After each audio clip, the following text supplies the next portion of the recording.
Assalamu alaikum and a very warm welcome everyone. I'm so glad to see you all here for another exciting session of our Pathways to Women Progress Club.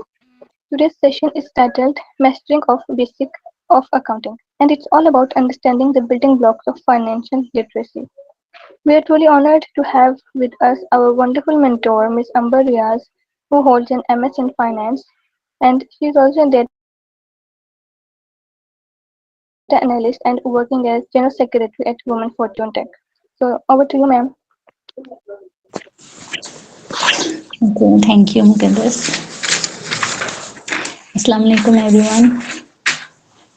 Hope all of you are doing good.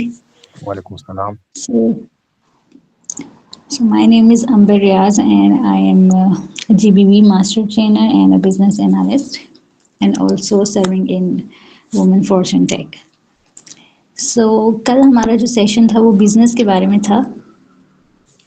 हमने कुछ introduction देखी business की कि business क्या है, किस तरह के टाइप्स हैं बिजनेसेस के, और उनके एडवांटेजेस क्या हैं, उनके डिसएडवांटेजेस क्या हैं. तो आज जो हम डिस्कस करने जा रहे हैं वो है लैंग्वेज ऑफ बिजनेस. ठीक है,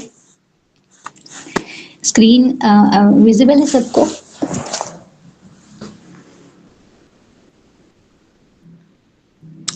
Yes, ma'am, visible है. ओके.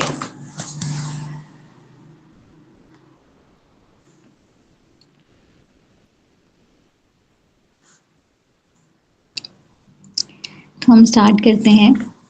हम स्टडी करेंगे बेसिक ऑफ अकाउंटिंग. ठीक है, बेसिक्स ऑफ अकाउंटिंग. बेसिक्स में इसलिए कह रही हूँ क्योंकि अकाउंटिंग जो है एक बहुत बड़ी फील्ड है और इसको समझने के लिए आप पूरा इंसान जो है वो 1 साल या 2 साल या 3 साल के बीच के लिए कोर्सेज होते हैं. तो हम यहाँ पे सिर्फ इसके बेसिक्स को समझेंगे कि अकाउंटिंग क्या है and how it is working. ठीक है, बिजनेस के लिए, बिजनेस में किस तरह से काम करता है, और एक नॉर्मल जो इंसान है उसके लिए जानना क्यों ज़रूरी है कि अकाउंटिंग क्या है. ठीक हो गया, क्योंकि पैसों का लेन देन जो है वो तो एक नॉर्मल इंसान भी करता है. ज़रूरी नहीं कि वो कोई बिजनेसमैन है तो वही करेगा, या कोई अकाउंटेंट है तो वही करेगा, या फाइनेंस मैनेजर है तो वही करेगा. नहीं, ये एक नॉर्मल इंसान के लिए भी जानना और समझना उतना ही ज़रूरी है जितना कि बिजनेस प्रोफेशनल्स के लिए. ठीक है, तो हम इसका इंट्रोडक्शन देखते हैं, डेफिनेशन देखते हैं कि अकाउंटिंग बेसिकली है क्या, इसको किस तरह से डिफाइन किया गया है. So accounting is often referred to as the language of business, जो मैंने ऑलरेडी आपको बताया है. और इसको लैंग्वेज ऑफ बिजनेस क्यों कहते हैं, ये जब हम इस पर डिटेल में बात करेंगे तो मैं आपको एक्सप्लेन करूँगी. ठीक है, because it communicates and organisations financial health. किस तरह से फाइनेंशियल हेल्थ आपके साथ कम्युनिकेट करती है, इनके जो बिजनेस के फाइनेंशियल स्टेटमेंट्स होते हैं. ठीक है, कोई भी कंपनी जो है, आप उनके पास नहीं जाओगे आप उनसे पूछने के लिए कि आप हमें ये बताएं कि आपकी कंपनी जो है वो प्रॉफिट में जा रही है कि लॉस में जा रही है. नहीं, कोई भी ऐसा नहीं करता है. अगर आपको किसी कंपनी में इन्वेस्ट करना है तो आप क्या करेंगे, सबसे पहले उनके फाइनेंशियल स्टेटमेंट्स उठाएंगे जो कि हर एक कंपनी की वेबसाइट पर अवेलेबल है. जो मैंने आपको कल भी बताया था जब हम corporation type of business discuss कर रहे थे कि उसमें कोई भी सेक्रेसी नहीं होती. हर एक कॉरपोरेशन की वेबसाइट पर उसकी फाइनेंशियल स्टेटमेंट्स, उसकी सारी इंफॉर्मेशन जो है वो अवेलेबल होती है. ठीक है, so this is the way of communicating with investors. अगर मैं किसी कंपनी में इन्वेस्ट करना चाहती हूँ तो मैं उस कंपनी के ऑफिस नहीं जाऊँगी, बल्कि मैं उस कंपनी की वेबसाइट से उसकी फाइनेंशियल स्टेटमेंट उठाऊँगी जो मुझे उस कंपनी की पूरी इमेज दे देगी कि वो किस लेवल पर है, कितना उसका प्रॉफिट है, कितना उस कंपनी पे कर्ज है, कितना लॉस में जा रही है. ठीक है, उसकी सारी हेल्थ, फाइनेंशियल हेल्थ एक फाइनेंशियल स्टेटमेंट हमें बता देती है. इसीलिए अकाउंटिंग को लैंग्वेज ऑफ बिजनेस कहा जाता है. अगर जो आपके सामने कोई बैठकर आपसे बात नहीं कर रहा, लेकिन आप एक स्टेटमेंट देखकर आप सब कुछ समझ जाते हो कि कंपनी की क्या हालत है और आया हमें इसमें इन्वेस्ट करना चाहिए या नहीं करना चाहिए. ठीक है, सो इसलिए इसको लैंग्वेज कहा जाता है. अब इसकी डेफिनेशन में 3 चीज़ें बहुत ही ज़्यादा इम्पॉर्टेंट रहती हैं. सबसे पहला रिकॉर्डिंग. ठीक है, इट इन्वॉल्व्स रिकॉर्डिंग. किस चीज़ की रिकॉर्डिंग, उस पर भी अभी हम बात करते हैं। Then summarising and interpreting financial transactions to help stakeholders make informed decisions. ठीक है, जो मैंने अभी आपको बताया, स्टेक होल्डर्स मतलब इन्वेस्टर्स, जो भी उस कंपनी में स्टेक लेना चाहते हैं, हिस्सा लेना चाहते हैं। ओके, रिकॉर्डिंग क्या है? देखें, जब हम कोई चीज़ परचेज करते हैं, अब हम बिजनेस की एग्जांपल लेंगे, ठीक है। अगर मेरा एक बिजनेस है और मैंने कुछ परचेज किया है, फॉर एग्जांपल मैंने किसी प्रोडक्ट की एग्जांपल ले लेते हैं। मेरा बिजनेस है जी मेकअप का, चलें, तो मैंने एक मेकअप प्रोडक्ट परचेज किया है। अब मैंने उसको रिकॉर्ड करना है कि मैंने किस डेट में कितना सारा प्रोडक्ट लिया है, ठीक है, और कितने पैसों पर लिया है। इसको कहते हैं रिकॉर्डिंग। अगर तो आपने एक प्रोडक्ट खरीदा है तो फिर तो ये आसान है, ठीक है, कि एक दिन में, जैसे आज 1 तारीख है, 1 तारीख में मैंने 100 मेकअप प्रोडक्ट्स लिए हैं सेम ब्रांड के, और इसमें मेरा कितना पैसा आ गया, फॉर एग्जांपल 50,000 रुपये, ठीक है। ये एग्जाम्पल के तौर पर मैं आपको बता रही हूँ। अब दूसरी बात आती है, अगर आपने ज़्यादा प्रोडक्ट्स लिए हैं, मतलब डिफरेंट प्रोडक्ट्स, मेकअप के साथ आपने फेशियल प्रोडक्ट्स भी ले लिए हैं, तो वो भी आपको इसी तरह रिकॉर्ड करने पड़ेंगे कि आज की डेट में मैंने फेशियल प्रोडक्ट्स लिए हैं और मैंने 60,000 के ले लिए हैं, ठीक है। 50,000 में मैंने मेकअप प्रोडक्ट्स लिए हैं, 60,000 में मैंने फेशियल प्रोडक्ट्स लिए हैं। अच्छा, इसके साथ अगर हम बात कर लें तो मैंने जो है वो शैम्पू भी ले लिए हैं, ठीक है, क्योंकि मेरा एक छोटा सा मार्ट है, तो उसके लिए मैंने शैम्पू भी ले लिए हैं। सेम डेट में मैं रिकॉर्ड करूँगी कि मैंने 10,000 पर शैम्पू जो है वो ले लिए हैं, ठीक हो गया। ये मेरे 3 प्रोडक्ट्स हो गए। अब मैं इसमें एक और प्रोडक्ट ऐड कर देती हूँ कि मैंने परफ्यूम्स भी ले लिए हैं, ठीक हो गया। तो मैंने इसमें एक और ट्रांजैक्शन रिकॉर्ड कर ली कि मैंने 40,000 के परफ्यूम्स ले लिए हैं। अच्छा, अब ये मैं रिकॉर्डिंग आपको बता रही हूँ कि 1 नवंबर पे मैंने अपने बिजनेस के लिए 4 प्रोडक्ट्स खरीदे हैं, makeup product, facial product, perfumes and shampoos, ठीक है। और हर एक की प्राइस मैंने लिख ली है एक ही पेज के ऊपर, ठीक हो गया। इसे हम कहते हैं रिकॉर्डिंग। कि आज की डेट में, डेट अकाउंटिंग में बहुत ज़्यादा मैटर करती है, क्योंकि जब हम आगे किसी को जो ऑडिट होता है उसमें हम लोगों को रिसीट्स दिखाते हैं कि फलानी ट्रांजैक्शन जो है वो इस डेट पे हुई है, ठीक है। तो अकाउंटिंग में अगर डेट नहीं है तो आपका सारा डाटा जो है वो अनवैलिड है, कोई भी उसको एक्सेप्ट नहीं करेगा, कोई भी ट्रस्ट नहीं करेगा उस डेटा पर। इसलिए डेट जो है वो इसमें बहुत ज़्यादा मैटर होती है। So I am discussing recording, this is the first step in accounting. Okay, दूसरा इसका जो स्टेप है वो रहता है क्लासिफाइंग, ठीक है। क्लासिफाई का क्या मतलब होता है कि चीज़ों को अलग अलग करके लिख लेना। जैसे अभी मैंने आपको बताया कि मैंने 4 प्रोडक्ट्स ले लिए और मैंने एक ही साथ उसको एक पेज पर लिख लिया है, तो मैंने जल्दी जल्दी में लिख लिया क्योंकि मुझे बिल बनाना था। अब जब मैं फाइनेंशियल स्टेटमेंट बनाने बैठूंगी तो मैंने बाहर वालों को इस तरह से नहीं बिल दिखाने अपने कि एक ही बिल में सारा कुछ आ जाएगा, नहीं, इस तरह से फाइनेंशियल स्टेटमेंट नहीं बनती, इस तरह अकाउंटिंग काम नहीं करती है, ठीक है। तो अब मैं इसको क्लासिफाई किस तरह करूँगी, एक अकाउंट में बनाऊँगी अपना जिसमें मेरे पास सारे परफ्यूम्स होंगे, ठीक है। उसमें मैं लिखूँगी कि मैंने 40,000 में कितने प्रोडक्ट्स लिए हैं। अब एक परफ्यूम तो 40,000 का नहीं आता है। अगर हम एक किसी ब्रांड का परफ्यूम उठा लेते हैं और वो 5,000 का है, ठीक है, तो 40,000 में मेरे पास कितने परफ्यूम्स आ जाएंगे, तकरीबन 8। ये मेरा प्रोडक्ट हो गया। तो ये इसको मैं अलग कर लूँगी परफ्यूम का अकाउंट, ठीक है। उसके बाद मैं शैम्पू का अकाउंट अलग कर लूँगी, फिर मैं मेकअप प्रोडक्ट्स का अकाउंट अलग कर लूँगी, फिर ये जो फेशियल प्रोडक्ट्स हैं इनका अकाउंट अलग कर लूँगी। तो ये जो अलग अलग करके लिखना होता है हर एक अकाउंट, ठीक है, उसकी पेमेंट के साथ, उसकी डेट के साथ, और कितनी क्वांटिटी में मैंने प्रोडक्ट खरीदा है, उसको हम लोग कहते हैं क्लासिफाइंग, ठीक है। रिकॉर्डिंग में आप सब कुछ एक साथ लिख लेते हैं, अपनी सारी ट्रांजैक्शंस को, ठीक हो गया। और फिर क्लासिफाइंग में आप हर एक प्रोडक्ट को अलग अलग कर लेते हैं। ये हो गया क्लासिफाइंग। इसके बाद जो मेन है वो है समराइजिंग।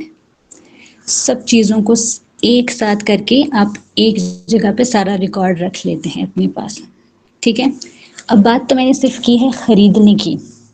ट्रांजैक्शन को डिफाइन करें तो ट्रांजैक्शन सिर्फ ये नहीं है कि मैं चीज़ लूँगी, ट्रांजैक्शन ये भी है कि मैं चीज़ दूँगी, मतलब लेना देना, उसको हम ट्रांजैक्शन कहते हैं, ठीक है। तो जब मैं एक परफ्यूम का अगर मेरा अकाउंट है तो उसमें मैंने ये लिखा है कि इस डेट पे मैंने ये परफ्यूम लिया है, तो सेम परफ्यूम के अकाउंट में मैं ये भी लिखूंगी कि इस डेट पर मैंने ये परफ्यूम निकाला है, मतलब बेच दिया है, ठीक है। तो परचेज और सेल, लेकिन अकाउंट किसका रहेगा? परफ्यूम का ही रहेगा। मैं शैम्पू वाले अकाउंट में जाके उसको एंट्री नहीं कर सकती, वहाँ पर एरर आ जाएगा, ठीक है। ये जो चीज़ें मैं आपको एग्जांपल दे रही हूँ कि ये फलाना अकाउंट है, परफ्यूम का है, शैम्पू का है, ये एक्चुअली मैं बात कर रही हूँ अकाउंटिंग हेड्स की। लेकिन अभी आप लोगों को में भी पता ना हो कि अकाउंटिंग हेड्स क्या होते हैं। आगे जाके जब हम इसे डिस्कस करेंगे तो आपको समझ आ जाएगा कि कौन कौन से अकाउंट्स में हमने क्या क्या चीज़ें लिखनी होती हैं। ये तो जस्ट मैं आपको अकाउंटिंग की डेफिनेशन बताने के लिए प्रोडक्ट्स के एग्जाम्पल दे रही हूँ, ठीक है। तो ये हमारे पास अकाउंटिंग होती है। पहला हम अपनी ट्रांजैक्शंस को रिकॉर्ड करते हैं कि हम कितनी चीज़ लेकर आए हैं, ठीक है, और कितनी चीज़ हमारे पास से गई है। फिर उसके बाद हम उसको क्लासिफाई करते हैं, हर एक चीज़ को अलग अलग से। जितने भी हमारे पास प्रोडक्ट्स रहते हैं उनकी अलग अलग से हम क्लासिफिकेशन करते हैं और उसके बाद हम सबको एक जगह पर समराइज कर लेते हैं। अब आप कहेंगे कि अगर समराइज करना है तो इसको अलग अलग करने की क्या ज़रूरत है? तो ये भी मैं आपको बताती हूँ। समराइजिंग जो होती है वो बुक ऑफ अकाउंट्स में होती है। हम ट्रांजैक्शन जो रिकॉर्ड करते हैं वो तो हम कहीं पर भी रिकॉर्ड कर सकते हैं। क्लासिफाई जब हम उसे करते हैं वो भी बुक ऑफ अकाउंट्स में करते हैं, और समराइज जब हम उसे करते हैं वो भी बुक ऑफ अकाउंट्स में ही करते हैं, ठीक है। So this is the definition of accounting. अब अकाउंटिंग को समझने के लिए मैं आपको एक और बात बताती हूँ। लोग अकाउंटिंग और फाइनेंस इसको इसमें डिफ्रेंशिएट नहीं कर पाते हैं। लोग समझते हैं कि एक ही चीज़ है बस, फाइनेंसिंग भी जो है वो भी पैसा है और अकाउंट्स जो है वो भी पैसा ही। नहीं, ऐसा नहीं होता है। अकाउंटिंग पैसा बिल्कुल भी नहीं है। फाइनेंसिंग को हम कह सकते हैं, अब फाइनेंसिंग को भी हम ये नहीं कह सकते कि ये पैसा है। फाइनेंस को पैसा कह सकते हैं पर फाइनेंसिंग को नहीं। और अकाउंटिंग को तो आप बिल्कुल भी पैसा नहीं कह सकते, क्योंकि अकाउंटिंग का तो नाम से ही पता चलता है अकाउंट्स, ठीक है। तो अकाउंट्स कभी भी पैसा नहीं होते। अकाउंट्स डिफरेंट टाइप्स के हो सकते हैं, ठीक है। हाँ, अकाउंट के अंदर पैसा हो सकता है, वो जो बैंक अकाउंट्स होते हैं इस तरह के। पर जब हम इस अकाउंटिंग की बात करते हैं लैंग्वेज ऑफ बिजनेस की, तो उन अकाउंट्स में पैसे नहीं होते हैं। उसमें क्या होता है, बिजनेस की सारी इंफॉर्मेशन होती है, डीप इंफॉर्मेशन बिजनेस की वो अकाउंटिंग में होती है, ठीक है। और दूसरी बात, ये फाइनेंसिस जो होते हैं, फाइनेंस मनी मैनेजमेंट को कहते हैं। बेसिक सा डिफरेंस बता रही हूँ ताकि जो कन्फ्यूजन रहती है लोगों को फाइनेंस में और अकाउंटिंग में वो क्लियर हो जाए कि ये दो अलग अलग चीज़ें हैं, इनको मिक्स नहीं करना, ठीक हो गया। अब अगर हम जाते हैं ऑब्जेक्टिव्स ऑफ अकाउंटिंग की तरफ, इससे पहले मुझे ज़रा बता दीजिएगा कि क्लियर है आपको अकाउंटिंग की जो डेफिनेशन मैंने एक्सप्लेन की है। पार्टिसिपेंट्स में से मुझे कोई बता दे।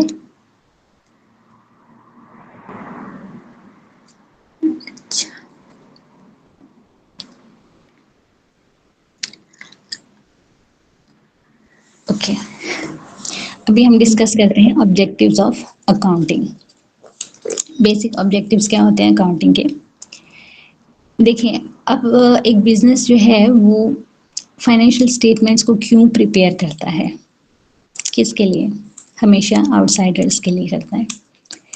एक कंपनी की जो फाइनेंशियल हेल्थ है वो उसकी फाइनेंशियल स्टेटमेंट बताती है, ठीक है। मैं I am talking about the company, corporation. Third type of business जो हमने कल डिस्कस किया था, और मैंने उसमें भी आपको ये फाइनेंशियल स्टेटमेंट के बारे में बताया था, ठीक है। तो ये कंपनी की जो फाइनेंशियल स्टेटमेंट होती है ये हेल्प करती है इन्वेस्टर्स को कि वो डिसीजन ले सकें। तो अब अकाउंटिंग का बेसिक जो ऑब्जेक्टिव रहता है वो यही होता है कि जो फाइनेंशियल पोजीशन है बिजनेस की, ठीक है, वो बाहर के लोगों को इस तरह से दिखा सकें कि उनको हेल्प लेने में, डिसीजन मेकिंग में हेल्प लेने में वो उनको कोई मुश्किल ना आए। मतलब एक कंपनी खुद, अगर मेरी कंपनी है तो मैं ऐसे फाइनेंशियल स्टेटमेंट बना कर दूंगी बाहर वालों को कि उनको कोई मुश्किल ना आए मेरी कंपनी की फाइनेंशियल हेल्थ को समझने में। ठीक है, तो ये सबसे इसका जो बेसिक ऑब्जेक्टिव ये रहता है कि डिसीजन मेकिंग में ये इन्वेस्टर्स को हेल्प करता है। ठीक है, दूसरी चीज़ ये कि इसकी जो अकाउंटेबिलिटी होती है, अकाउंटेबिलिटी मतलब इसमें कोई एरर नहीं होना चाहिए क्योंकि इसमें नंबर्स होते हैं। नीचे मैंने आपके लिए एग्जांपल में एक फाइनेंशियल स्टेटमेंट रखी है, जैसे हम नीचे जाते हैं इसमें स्लाइड्स में तो फिर हम आपको समझ आ जाएगी कि मैं किसकी बात कर रही हूँ। हो सकता है आपके लिए टॉपिक थोड़ा नया हो, लेकिन मेरी कोशिश है कि जितना आसानी से और डिटेल से मैं इसको आप लोगों को समझा सकूं, मैं समझा दूंगी। ठीक हो गया। अच्छा, इसका ऑब्जेक्टिव यही रहता है, बार बार मैं बता रही हूँ, फाइनेंशियल स्टेटमेंट की बात कर रही हूँ क्योंकि ये स्टार्ट होती है अकाउंटिंग रिकॉर्डिंग ट्रांजैक्शन से और ख़त्म किस पर होती है, फाइनेंशियल स्टेटमेंट पर। ठीक है, तो मकसद यही है कि जो फाइनेंशियल स्टेटमेंट बनाई जाए उसमें कोई एरर ना हो, वो कंपनी की एक अच्छी इमेज जो है वो इन्वेस्टर्स को या आउटसाइडर्स को वो शो करे। ठीक है, इस वक्त आज की डेट में मेरी कंपनी की फाइनेंशियल पोजीशन क्या है, उसके लिए जो है वो अकाउंटिंग करना बहुत ज़्यादा इम्पॉर्टेंट रहता है। ठीक है, इसके लिए लोग जो है अपनी कंपनी में प्रोफेशनल अकाउंटेंट्स को हायर करते हैं ताकि ये जो इमेज है कंपनी की वो बाहर वालों को अच्छी नज़र आ सके। अब स्लाइड से हम पढ़ लेते हैं। देखें, bye achieving these objectives accounting provides transparency and supports strategic business growth. Transparency का मतलब क्या होता है कि ठीक से अच्छे तरीके से एक चीज़ जो है वो किसी को नज़र आ सके, बिल्कुल क्लियर इमेज होती है एक कंपनी की। This is the basic objective of accounting.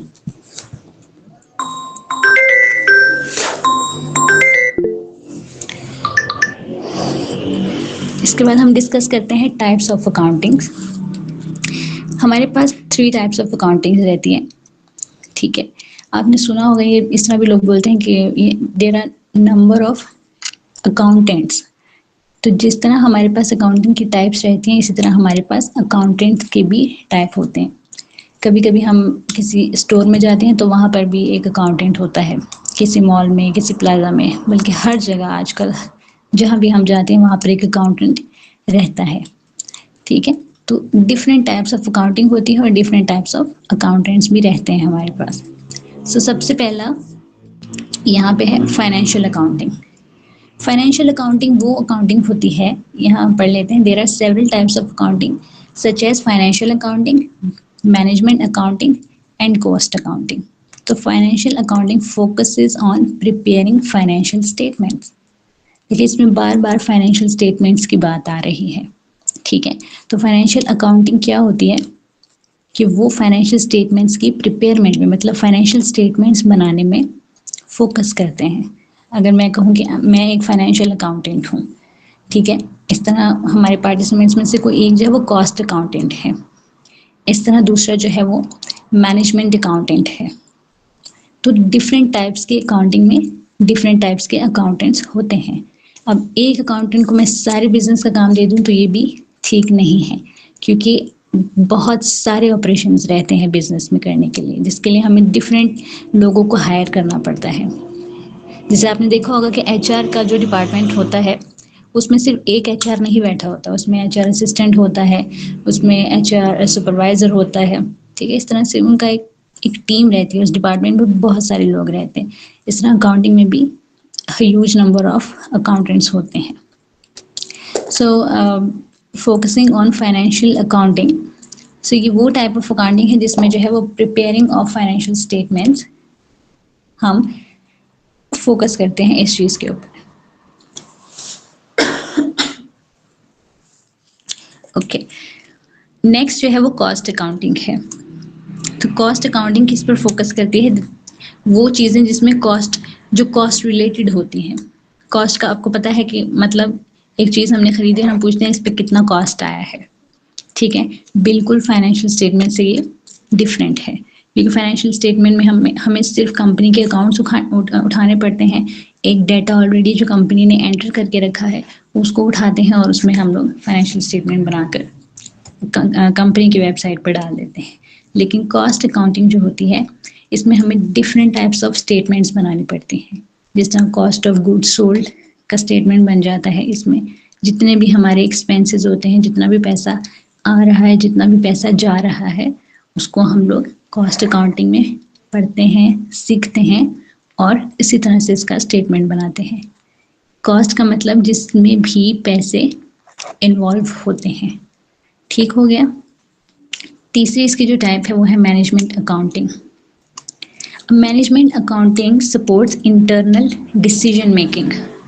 ठीक है, एक कंपनी के अंदर की जितनी भी डिसीजन मेकिंग होती है मैनेजमेंट से ही पता चल जाता है। इसमें कॉस्ट की बात नहीं हो रही है, इसमें किसी स्टेटमेंट की बात नहीं हो रही, इसमें बस मैनेजमेंट की बात हो रही है कि कंपनी की जितनी मैनेजमेंट होती है उसके सारे डिसीजन मेकिंग जो भी करते हैं, एडमिनिस्ट्रेशन कह सकते हैं हम उससे। ठीक है, तो उसमें हम लोग उसको स्टडी करते हैं, इंटरनल डिसीजन मेकिंग को।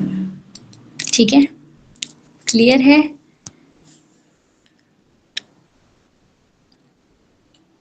Yes ma'am.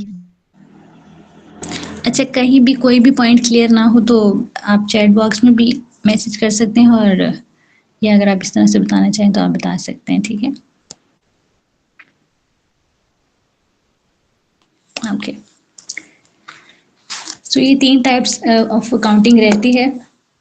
एक में हमें फाइनेंशियल स्टेटमेंट्स प्रिपेयर करने हैं, दूसरे में हमें कॉस्ट स्टेटमेंट्स जो है वो कॉस्ट से रिलेटेड जितनी भी जो हमारी ट्रांजैक्शंस हैं, क्या आ रहा है, क्या जा रहा है, कितनी मिकदार में आया है, कितनी मिकदार में गया है, कॉस्ट अकाउंटिंग में वो डिस्कस करते हैं। और जो मैनेजमेंट अकाउंटिंग है उसमें सिर्फ कंपनी की इंटरनल जो डिसीजन मेकिंग होती है वो की जाती है। ठीक है, ये 3 टाइप्स ऑफ अकाउंटिंग है।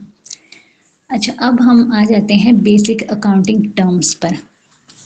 इसे बहुत ध्यान से सुनना है क्योंकि फाइनेंशियल स्टेटमेंट्स में यही सारी चीज़ें होती हैं। अगर आपको ये समझ आ गया तो आप फाइनेंशियल स्टेटमेंट को रीड कर सकते हो। किसी भी कंपनी का फाइनेंशियल स्टेटमेंट उठाकर आप उसे देख सकते हो। कि अगर एप्पल का आप उठा लो, ठीक है, आईफोन जिसकी कल भी मैंने बात की थी, बहुत बड़ा ब्रांड है, उसका फाइनेंशियल स्टेटमेंट उठा लोगे आपको समझ आ जाएगी कि ये कितना ऊपर जा रहा है, कितना नीचे, इसके पास एसेट्स कितने हैं, कितनी इसकी लाइबिलिटीज़ हैं, कितनी इसकी इक्विटी है, कितना रेवेन्यू कितने टाइम में जनरेट कर रहा है। ठीक है, सब कुछ घर बैठे बैठे पता चल जाता है अगर हम इस चीज़ को सही से समझ लें और सीख लें। सो बेसिक अकाउंटिंग टर्म्स, जैसे मैंने आपको शुरू में एग्जांपल दी थी कि मैं शैम्पू का अलग से अकाउंट बनाऊंगी, परफ्यूम का अलग से बनाऊंगी, इस तरह से फेशियल प्रोडक्ट्स का अलग से बनाऊंगी और मेकअप प्रोडक्ट्स का अलग से बनाऊंगी। ये मैंने आपको एग्जांपल दी थी इनके लिए। अब यहाँ पर जो हमारे पास टर्म्स हैं वो एसेट्स हैं, वो लाइबिलिटीज़ हैं, वो कैपिटल है, रेवेन्यू है, एक्सपेंसेस हैं और ड्राइंग्स हैं। थोड़ा सा पीछे जाएंगे, जैसे जो मैंने आपको एग्जांपल दी थी परफ्यूम्स वगैरह की, मैं एक दफ़ा फिर बताती हूँ कि हमारी फाइनेंशियल स्टेटमेंट में क्या होता है, हमारी नहीं सॉरी बिजनेस की। हमने तो एग्जांपल के लिए वो चीज़ बोली थी, लेकिन असल एक फाइनेंशियल स्टेटमेंट में किस किस अकाउंट को रिकॉर्ड किया जाता है, assets, liabilities, capital, revenue, expenses and drawings. Okay, अब इसको हम डिटेल में समझते हैं। ठीक है, शुरू में मैंने आपको जस्ट एग्जांपल देने के लिए ये चीज़ बताई थी। तो एसेट्स क्या होते हैं, एक कंपनी के एसेट्स क्या होते हैं, सबसे पहले यही बात आती है। जब भी आप कोई भी फाइनेंशियल स्टेटमेंट उठा के देखोगे उसके सबसे ऊपर एसेट्स लिखे होंगे। एसेट होता है कि आपके पास कितनी रिसोर्सेज हैं, एक कंपनी कितनी रिसोर्सेज ऑन करता है, ये फाइनेंशियल रिसोर्सेज होते हैं। ये एक कंपनी के पास कह सकते हैं कि लैंड कितना ज़्यादा है, ठीक है, मशीनरी कितनी ज़्यादा है, उसके पास पैसे कितने ज़्यादा हैं, उसके पास प्रॉपर्टी कितनी ज़्यादा है, उसके पास इन्वेंट्री कितनी ज़्यादा है। मतलब सब कुछ जो भी उसके पास है जिसको वो यूज़ करके फ्यूचर में कुछ प्रॉफिट अर्न कर सकता है। ठीक है, तो उसे हम कहते हैं एसेट्स। ठीक हो गया। कंपनी से थोड़ा सा हट के बात कर लेते हैं एक इंडिविजुअल की एग्जाम्पल के लिए, ताकि समझ आए सबको कि एक इंसान की कितनी प्रॉपर्टी है, उसके पास गोल्ड कितना है, ठीक है, उसके पास ये ज़मीनें कितनी रहती हैं, उसके बिजनेसेस कितने हैं, उसके घर में क्या क्या चीज़ पड़ी हुई है जिसको वो बेच के फ्यूचर में खुदा न खास्ता अगर उसको ज़रूरत पड़ती है वो बेच कर फ्यूचर में वो पैसा ले सकता है। इससे कहते हैं एसेट्स। वो होती हैं इंसान की रिसोर्सेज, जिसके बारे में हमने कल भी बात की थी कि अगर किसी बिजनेस से हम कर्ज लेते हैं सोल प्रोप्राइटरशिप और पार्टनरशिप में, तो कल को वो आकर हमारे एसेट्स को सेल करके अपना बिजनेस जो है, अपना लोन जो है वो रिकवर कर लेगा। कल हमने इसके बारे में बात की थी ऑलरेडी, एसेट्स के बारे में, अगर आप लोगों को याद हो तो। ठीक है, तो एसेट्स ये होती हैं, एक बिजनेस के एसेट्स भी इसी तरह से होते हैं। यहाँ पे मैंने एग्जांपल लिखी हुई है कि क्या क्या बिजनेस के एसेट्स हो सकते हैं। सबसे पहला कैश, कितना कैश है एक बिजनेस के पास। मिलियन और बिलियंस में बिजनेसेस के पास कैश होता है, ठीक है। दूसरा, उनके पास मशीनरी कितनी है। Machinery depends on the type of business. अगर एक मैन्युफैक्चरिंग का बिजनेस है किसी का, तो डेफिनेटली उसके पास मशीनरी तो होगी, ठीक है। उसकी फैक्ट्री है तो फिर उसके पास मशीनरी होगी, लेकिन कितनी मशीनरी है, क्योंकि वो भी अगर उसको खुदा न खास्ता कल को ज़रूरत पड़े तो वो मशीनरी बेच कर अपना कर्ज अदा कर सकता है। तो ये सारी चीज़ें जो वो यूज़ करके बेनिफिट ले सकता है उसे एसेट्स कहते हैं, इन सिंपल वर्ड्स। ठीक हो गया। अब नेक्स्ट जो है वो है लाइबिलिटीज़। तो लाइबिलिटीज़ क्या होती हैं, जो भी आप मतलब आउटस्टैंडिंग बैलेंसेस आपके जोड़ते हैं, मतलब जो आपका पैसा नहीं है, आपने किसी से 5 लाख या 10 लाख कर्ज लिया है। सिंपल वे में हम इसको कर्ज कहते हैं, लेकिन बिजनेस की लैंग्वेज में इसको लाइबिलिटी कहा जाता है कि आपके ऊपर कितना उधार है, कितने ऑब्लिगेशंस हैं आपके ऊपर या आपके बिजनेस के ऊपर, ठीक है। अगर मैंने कुछ बोरो किया है किसी दूसरे बिजनेस से या मैंने बोरो किया है किसी बैंक से, तो वो मेरे बिजनेस की लाइबिलिटी है, वो मेरे बिजनेस के ऊपर उधार है, उससे हम लोग लाइबिलिटी कहते हैं। तो इस तरह एसेट का भी फाइनेंशियल स्टेटमेंट में एक अलग अकाउंट होता है, लाइबिलिटी का भी एक अलग अकाउंट रहता है।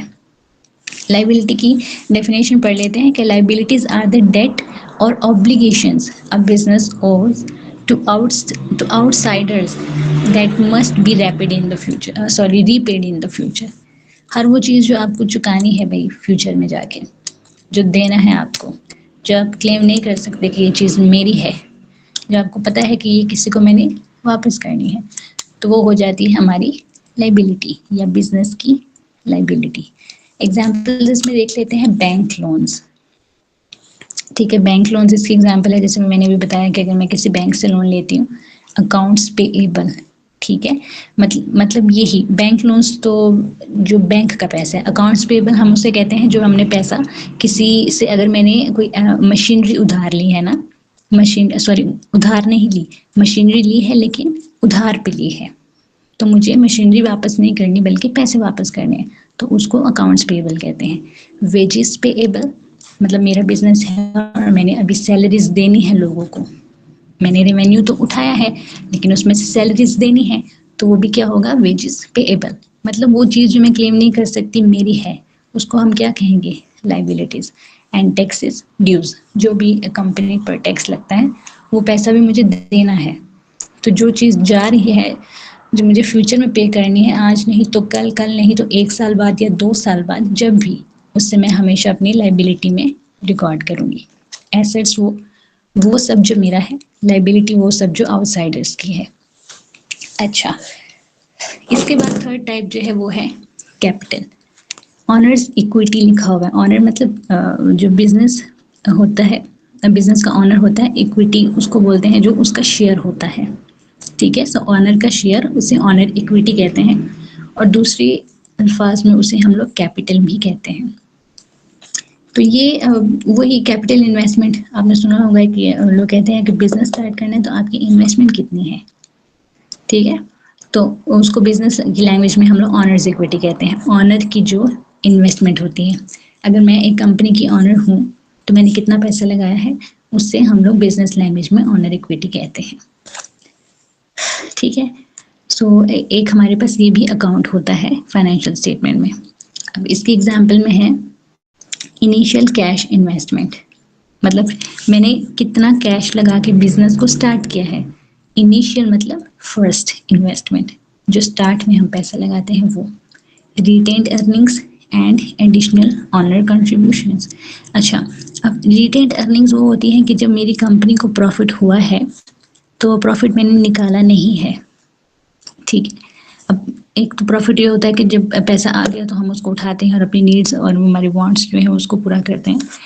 रिटेन्ड अर्निंग वो होती है कि जो पैसा पड़ा हुआ है और इसको मैंने दोबारा से इन्वेस्ट कर देना है बिजनेस के अंदर, लेकिन पैसा तो मेरा ही है ना, उस पर कोई क्लेम नहीं कर सकता, इसीलिए उसे अर्निंग्स ही कहते हैं क्योंकि वो मेरा ही पैसा है। और एडिशनल ऑनर कॉन्ट्रीब्यूशंस, अगर इसके अलावा भी मेरे पास कुछ पैसे हैं तो वो मैं बिजनेस में लगाना चाहती हूँ तो उसको भी वो भी जो है ऑनर इक्विटी की एग्जाम्पल में आता है। मतलब बस मालिक का पैसा, उसे हम कहते हैं ऑनर इक्विटी। तो ये भी एक जगह जो है फाइनेंशियल स्टेटमेंट में इसकी बहुत बड़ी जगह रहती है। जब फाइनेंशियल स्टेटमेंट दिखाऊंगी तो आपको ये सारी चीज़ें उसमें नज़र आ जाएगी, तो जब आपको समझ आएगा तो मतलब बहुत मज़ा आएगा। जब मैंने इसको सीखा था तो मेरे लिए बहुत ही ज़्यादा एक्साइटिंग था ये, कि मतलब एक इतनी बड़ी कंपनी की फाइनेंशियल स्टेटमेंट मुझे समझ आ रही है, तो मुझे खुशी होगी अगर मैं आप लोगों को सिखा दूँ और आप लोगों को भी समझ आ जाए वो चीज़। अच्छा, तो नेक्स्ट इसका जो अकाउंटिंग हेड है, जो टर्म है वो है रेवेन्यू। इसके आगे इनकम भी लिखा है। अच्छा, रेवेन्यू क्या होता है? जब हम जो भी चीज़ें सेल करते हैं, प्रोडक्ट्स हैं मैंने सेल किए हैं और मुझे जो पैसा आया है, ठीक है, फॉर एग्जांपल आज की डेट में मैंने 2 परफ्यूम बेच दिए, 2 फेशियल किट्स बेच दी हैं, तो 20,000 रुपये मुझे आ गए हैं। 20,000 रुपये मेरा रेवेन्यू हो गया है इन सिंपल वर्ड्स। ठीक है, रेवेन्यू हमेशा गुड्स की सेल से आता है। ठीक है, जब भी रेवेन्यू की बात आए आपने समझ आना है कि कंपनी ने कुछ सेल किया है। देखिए यहाँ पे लिखा है कि is the total money a business earns by selling goods और प्रोवाइडिंग सर्विसेज। गुड्स और सर्विसेज क्या होता है ये हमने कल बिजनेस में ऑलरेडी सीख लिया है। तो जब भी हम सर्विसेज देंगे या गुड्स देंगे तो हमें जो भी रेवेन्यू आएगा, जो भी पैसा आएगा उसको हम लोग रेवेन्यू कहते हैं। अब एग्जांपल्स देखें, सेल्स रेवेन्यू, अभी मैंने बताया कि सेल करेंगे तो जो पैसा आएगा वो रेवेन्यू है, तो वो सेल रेवेन्यू हो गया। सर्विस इनकम, डेफिनेटली गुड देंगे गुड्स तो सेल्स रेवेन्यू, सर्विस देंगे तो service income. Commission received and interest income, अभी कुछ बिजनेसेस इस तरह होते हैं जैसे ये बैंक्स हैं, बिजनेस तो बैंक भी है, फाइनेंशियल स्टेटमेंट्स तो बैंक भी बनाते हैं। ठीक है, अब ये जो इंटरेस्ट इनकम है, मतलब उन्होंने जो लोन दिया है उस पर जो वो इंटरेस्ट कमा रहे हैं। ठीक है, देखें ये इस चीज़ को अच्छे से समझ जाएं कि वो बैंक्स जो है वो कैसे चलते हैं, बैंक्स प्रॉफिट कैसे करते हैं। बैंक्स का प्रॉफिट आता ही इंटरेस्ट से है। अगर एक बंदे को 1 लाख का कर्ज बैंक ने दिया है तो वो उससे वापस लेगा 1,50,000। तो 50,000 क्या है? इंटरेस्ट है। तो ये तो हमारे लिए इंटरेस्ट है, क्योंकि अगर मैंने 1 लाख का कर्ज लिया है और मैं 1,50,000 दे रही हूँ तो मुझे पता है कि मैं अपने कर्ज से 50,000 रुपये ज़्यादा दे रही हूँ। लेकिन बैंक ये नहीं देखेगा कि 50,000 हमें ज़्यादा दे रही है। बैंक ये देखेगा कि 50,000 एक्स्ट्रा जो है वो इनकम है, किसकी? बैंक की। ठीक है, मैं कह रही हूँ कि ये इंटरेस्ट इनकम है, लेकिन बैंक, चूँकि आप लोगों को पता है कि we are living in the Islamic country और इंटरेस्ट की बात जब आ जाए तो लोग इसको बहुत बुरा समझते हैं। तो आजकल बैंक्स जो हैं वो इंटरेस्ट को सर्विस चार्जेस के नाम से उन्होंने इस चीज़ को मशहूर किया हुआ है कि चलें लोग बुरा ना माने, पता सबको है कि सूद दे रहे हैं, लेकिन ठीक है एक सिस्टम है, इसी तरह से चलता है। तो इंटरेस्ट इनकम वो होती है जो इंटरेस्ट से आती है, इन सिंपल वर्ड्स। ठीक हो गया। नेक्स्ट जो है हमारा एक्सपेंसेस। ओके, एक्सपेंसेस क्या होते हैं? वेरी सिंपल, जो भी खर्चा हम करते हैं, जो भी बिजनेस का खर्चा होता है उसको एक्सपेंसेस कहते हैं। ठीक हो गया। लेकिन ये एक्सपेंसेस हम कहाँ से निकालते हैं? रेवेन्यू से। ये अभी 4th नंबर पर जो हमने इनकम पढ़ी है अपनी, जो रेवेन्यू पढ़ा है, इससे हमारे एक्सपेंसेस हम लोग निकालते हैं। निकालते मतलब वही पैसा जो सेल से जनरेट होता है, फिर आगे को जाके वही पैसा हम लोग इसमें अपने खर्चों में लगा देते हैं। तो एक्सपेंसेस तो आपको पता है कि खर्चे को ही कहते हैं। तो बिजनेस के भी खर्चे होते हैं। बिजनेस इटसेल्फ बहुत सारे एक्सपेंसेस बेयर करता है। देखिए, expenses are the cost a business incurs to earn revenue and run daily operations। जाहिर सी बात है, आप सारे प्रोडक्ट्स दे दोगे तो पीछे क्या बचेगा? कुछ भी नहीं। इसीलिए हमें प्रोडक्ट्स अगर देने हैं और जो रेवेन्यू आ रहा है उसके बाद हमने और प्रोडक्ट्स खरीदने भी हैं, सारा का सारा प्रॉफिट जो है वो हम उठा के जेब में नहीं डाल सकते। उससे हमें दोबारा बिजनेस में इन्वेस्ट करना पड़ेगा। ठीक है। रेंट, इसकी एग्जांपल है रेंट। ठीक है। अब फॉर एग्जांपल मैंने प्रोडक्ट सेल किए हैं आज 10,000 के। ठीक है। आज ही मुझे बिल आ गया वही दुकान का कि मैडम आपका 2,000 रेंट देना है दुकान। तो उस 10,000 में से मैं 2,000 रेंट दे दूँगी। 2 बंदे मैंने रखे हुए हैं काम पे। मैंने बहुत छोटी अमाउंट की एग्जांपल दी है। ठीक है। 2 बंदे मैंने रखे हुए हैं, तो अभी 1 तारीख है तो उनको सैलरी भी चाहिए। तो फिर 1,000 करके मैंने दोनों को सैलरी दे दी। फिर मेरी दुकान के कुछ यूटिलिटी बिल्स भी रहते हैं, 1,000 या 1,200, वो मैंने निकाल दिए। ठीक है। 10,000 आज मैंने 10,000 की सेल की और 10,000 में से मैंने ये चीज़ें, ये खर्चे निकाल लिए अपने। ठीक है। तो उसे हम लोग एक्सपेंसेस कहते हैं। और एक्सपेंसेस हमेशा रेवेन्यू से माइनस होते हैं। मतलब जो भी आप ले रहे हो पैसा, उसमें से निकालोगे। ओके। इसके बाद छठा जो हमारे पास अकाउंटिंग हेड है वो है ड्राइंग्स। ड्राइंग्स क्या है? ये ड्राइंग्स और एक्सपेंसेस में ज़्यादा फ़र्क नहीं है, लेकिन फिर भी इसको पढ़ लेते हैं। Drawings refer to the amount of money और goods withdrawn by the owner for personal use. अभी जो एक्सपेंसेस मैंने आपको बताए हैं उसमें मैंने अपनी दुकान का रेंट दे दिया, अपनी टीम की सैलरी निकाल दी, दुकान के यूटिलिटी बिल से मोबाइल फ़ोन का बिल रह गया, वाईफाई का बिल हो गया, ये इस तरह से और कुछ अगर मेरी दुकान में यूटिलिटी की हैं सर्विसेज तो उस पर मैंने बिल दे दिए। तो ये सब कुछ क्या है? इसमें मेरा पर्सनल कुछ भी नहीं है, ये सब रिलेटेड टू माई बिजनेस है एक्सपेंसेस। ड्राइंग्स वो होता है अगर मैं कुछ निकालती हूँ अपने पर्सनल यूज़ के लिए। ठीक है। वो अमाउंट ऑफ मनी जो ऑनर जो है वो विड्रॉ करता है अपने पर्सनल यूज़ के लिए। एग्जाम्पल्स देख लें। Cash taken for personal expenses. अगर आज मेरी कंपनी ने 50,000 का रेवेन्यू जनरेट करके दिया है मुझे, ठीक है, और मुझे इसमें से 10,000 रुपये चाहिए, तो मैं इसमें से निकाल लूँगी 10,000 रुपये। वो कंपनी के एक्सपेंस में रिकॉर्ड नहीं करूँगी, क्योंकि वो मैंने दुकान के लिए नहीं निकाले, वो मैंने अपने पर्सनल यूज़ के लिए निकाले हैं। ठीक है। So this is the difference between expenses and drawings. Clear है सबको अकाउंटिंग हेड्स?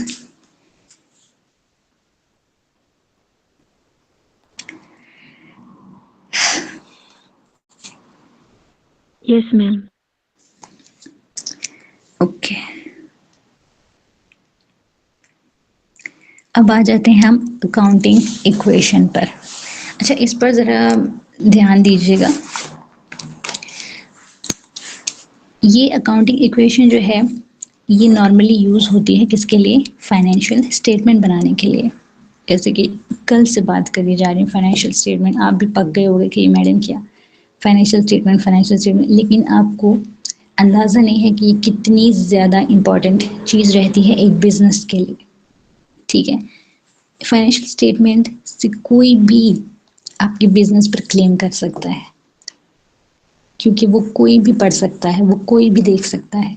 ज़रूरी वो नहीं है कि कोई इन्वेस्टर है वही देखेगा, एक पैसा लगाने वाला बंदा वही देखेगा, नहीं, कंपेटिटर्स भी देख सकते हैं। एक जो हासिल है आपकी कंपनी के जो, ठीक है, वो भी देख सकते हैं कि अच्छा ये फलाना इतना, ये करिश्मा इतना ज़्यादा प्रॉफिट कमाने लग गई है यार, ये वो लोग भी देख सकते हैं जो आपसे खुश नहीं है। सही है। तो बहुत ही ज़्यादा इम्पॉर्टेंट रहती है ये चीज़, इसलिए मैं बार बार इसके बारे में आपसे बात कर रही हूँ। और अगर अकाउंटिंग है और फाइनेंशियल स्टेटमेंट नहीं है तो कुछ भी नहीं है। ठीक है, ओके। अब इसके इक्वेशन को हम डिस्कस कर लेते हैं। अभी आप देखिएगा कि जो मैंने अकाउंटिंग हेड्स ऊपर आपको बताए हैं, एसेट्स, लायबिलिटीज, इक्विटी, वो सब इसमें आ जाता है।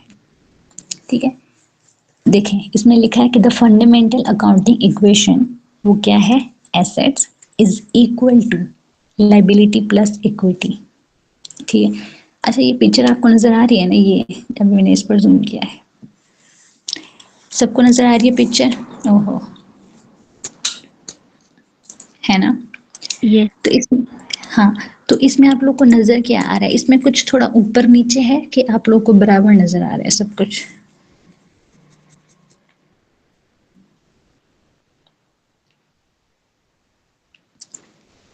आप ये मत Equal देखो है। इक्वल है, बराबर ये है। हाँ बराबर है। सो इसीलिए यहाँ पे लिखा है कि assets is equal to, assets हमने क्या पढ़ा कि हमारी रिसोर्सेस, कि एक बिजनेस के पास कितनी सारी चीजें हैं। ठीक है, और लाइबिलिटी जो हमने पढ़ा है वो है कि कितना हमने बाहर वालों को देना है, कितना बाहर वाले हम पर क्लेम कर रहे हैं। तो ये अब फॉर एग्जांपल मैं आपको एक एग्जांपल से समझाती हूँ। मेरे पास जो रिसोर्सेज मेरी बिजनेस की पड़ी हैं, ठीक है, वो है 1 लाख। ठीक है, एसेट्स मेरी कंपनी के हैं 1 लाख के। अब जो मैंने बाहर वालों के पैसे देने हैं, आया वो नोट्स पेबल है, मतलब बैंक का लोन चुकाना है, और मैंने सैलरीज देनी है लोगों की, मैंने बिल्स पे करने हैं लोगों के, सॉरी कंपनी के, ये सारे पैसे मिलाकर भी मेरे पास लायबिलिटी बनती है 1 लाख रुपए की। मैंने कहा कि एसेट्स भी 1 लाख रुपए के हैं और लायबिलिटी भी मेरी 1 लाख रुपए की ही है। तो इसे आप लोगों को क्या समझ आता है? Business loss. नहीं बच्चे देखो, एसेट्स 1 लाख के हैं और लायबिलिटी भी 1 लाख की है। अब इस पिक्चर को जरा गौर से देखो। Assets और liabilities दोनों बराबर है। बराबर है, ये यही मैं आपको बताने की कोशिश कर रही हूँ कि बैलेंस है। ठीक है, एसेट्स और लायबिलिटी बैलेंस है। अगर इस तरह से हो जाता है कि मेरे बिजनेस के एसेट्स हैं 1 लाख और मेरी बिजनेस की लायबिलिटी है 1,20,000, ठीक है, तो फिर क्या होगा? फिर जो आपने बात की है ना कि बिजनेस लॉस, वो होगा बिजनेस लॉस। लेकिन जब दोनों चीजें इक्वल हैं, दोनों साइड्स इक्वल हैं, तो फिर ये लॉस नहीं है, बल्कि ये एक अच्छी इमेज है कंपनी की। मैं आपको अब एक और बात इसमें समझाती हूँ, इक्वेशन को समझे जरूर। ठीक है, कि आप कहेंगे कि 1 लाख इसके एसेट्स भी हैं और 1 लाख इसकी लायबिलिटी भी है, तो बिजनेस को प्रॉफिट कहाँ जा रहा है? ठीक है, देखिए एसेट्स में बार बार वो बता रही हूँ कि हमारी रिसोर्सेज होती हैं जिसे हम लोग बेच कर, अब मैं कोई अपनी एक मशीन उठाती हूँ, ठीक है, मेरे पास तो बहुत सारी मशीन्स पड़ी हैं, मैं एक मशीन उठाती हूँ और मैं बेचती हूँ, ठीक है, और उस पैसे से मैं अपनी लायबिलिटी जो है वो पे कर देती हूँ। लोन है ना, लायबिलिटी की फॉर्म है लोन, लोन पे कर देती हूँ, मेरी लायबिलिटी कम हो जाएगी। 10 मशीनों में से मैंने एक मशीन चले बेच दी है कर्ज चुकाने के लिए, तो मेरे पास 9 मशीन्स तो है ना, तो 9 मशीन से मैं फ़ायदा उठा सकती हूँ। लेकिन इस हाथ पर, मतलब ऑन द अदर हैंड, मुझे जो फ़ायदा होगा वो ये होगा कि मेरी लायबिलिटी कम हो जाएगी। So asset is equals to liabilities. इसको फाइनेंशियल जो इन्वेस्टर्स होते हैं वो किस नज़र से देखते हैं, अभी मैं आपको बताती हूँ कि ये बैलेंस होना क्यों ज़रूरी है और क्यों ये एक कंपनी की अच्छी इमेज रिप्रेजेंट करता है। मेरे पास इतने सारे रिसोर्सेज हैं कि मैं अपना सारा कर्ज अदा कर सकती हूँ। ठीक है, मेरी कंपनी की इतनी रिसोर्सेज हैं कि मैं सारे का सारा कर्ज उन रिसोर्सेज से अदा कर सकती हूँ। इसीलिए ये बोथ साइड्स इक्वल होना ज़रूरी होता है, क्योंकि अगर लायबिलिटी की साइड थोड़ी सी भी ऊपर हो गई और एसेट्स में आप लोग नीचे आ गए, तो भी बिजनेस आप रन करोगे, फाइनेंशियल स्टेटमेंट में आप ये चीज़ दिखाओगे कि हमारी लायबिलिटी ज़्यादा है और हमारे एसेट्स कम है, लेकिन उस सिचुएशन में आपकी कंपनी को कोई भी इन्वेस्टर कंसिडर नहीं करेगा, क्योंकि उसको पता है कि इसके पास तो इतने रिसोर्सेज ही नहीं है कि ये अपने लोन्स पे कर सके और अपनी लाइबिलिटीज जो है उसको ख़त्म कर सके।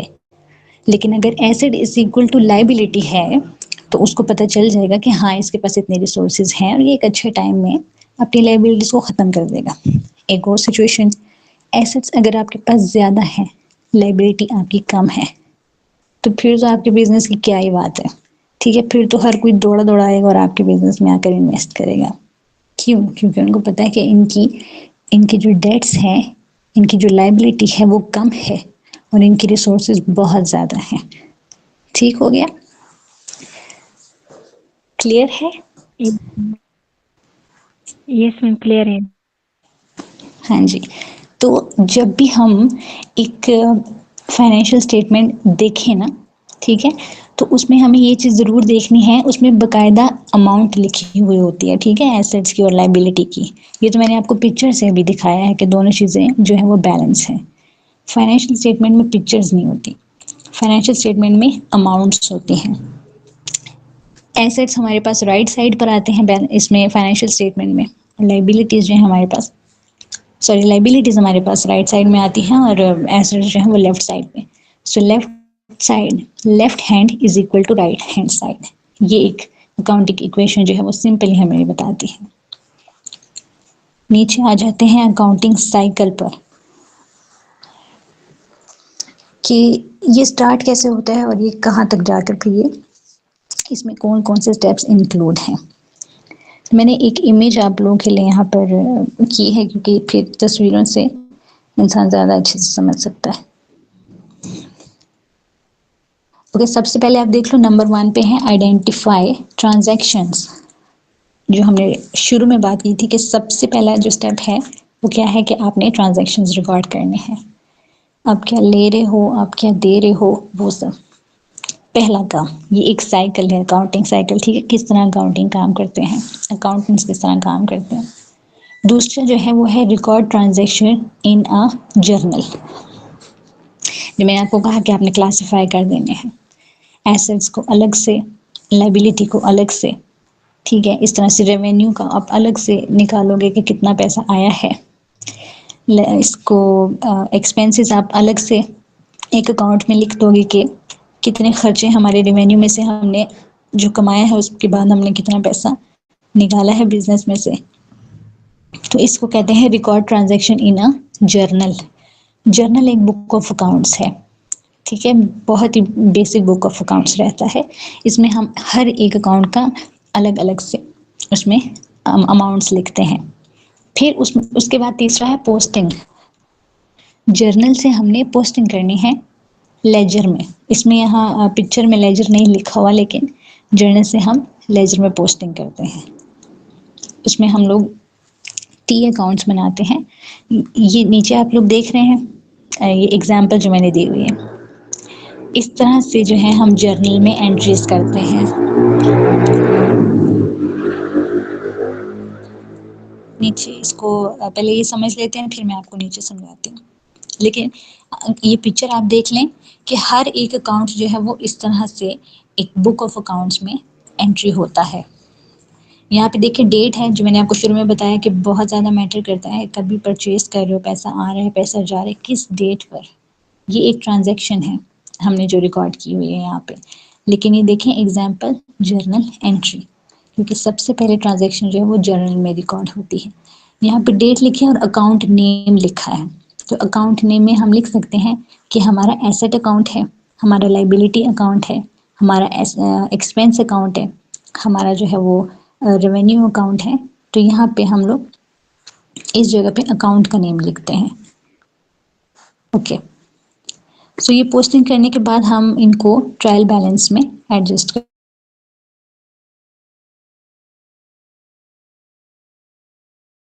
ट्राई करना।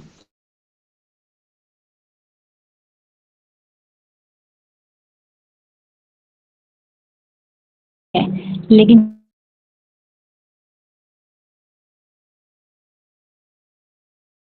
कंपनी की,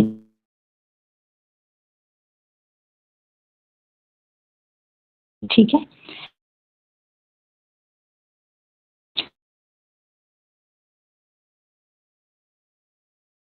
जो हम बोलते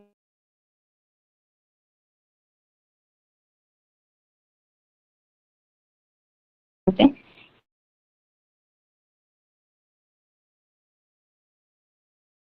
एक अकाउंटेंट का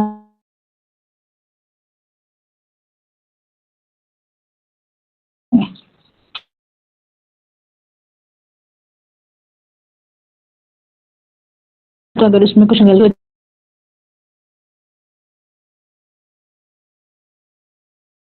आप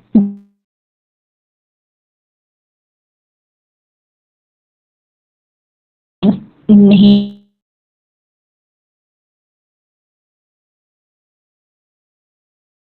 भी एक्सपेक्ट नहीं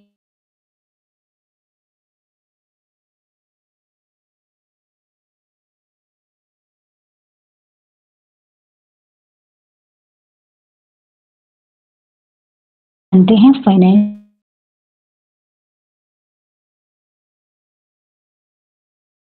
किसको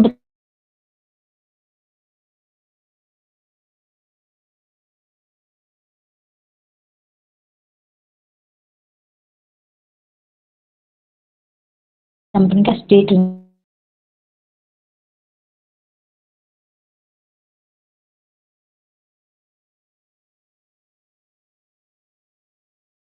टाइम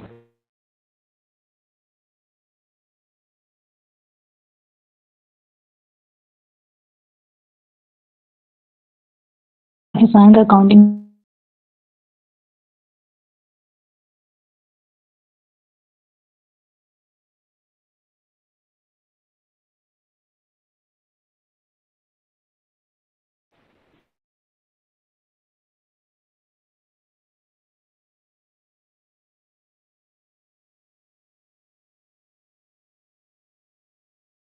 को आवाज आ रही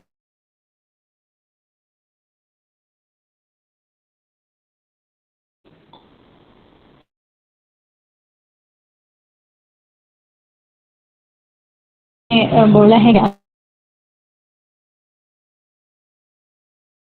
कट हो रही है।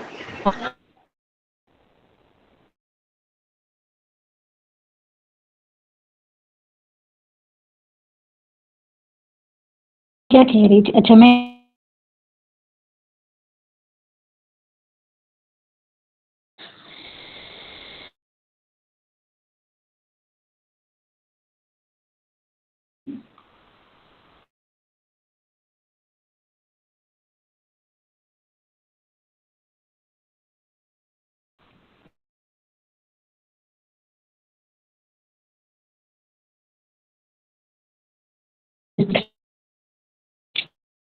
ठीक है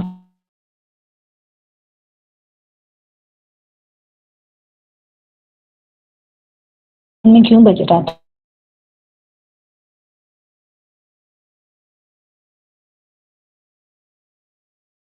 बजट मिल जाता है ये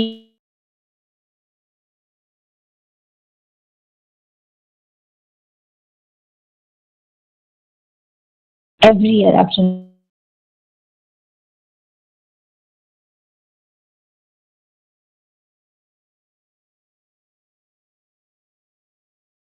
है ये एक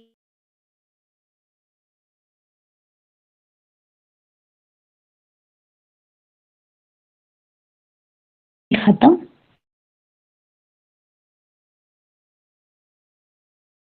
रिकॉर्ड से गए काम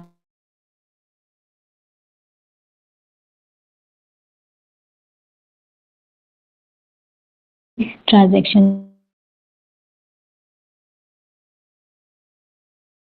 पीरियड खत्म हो रहा है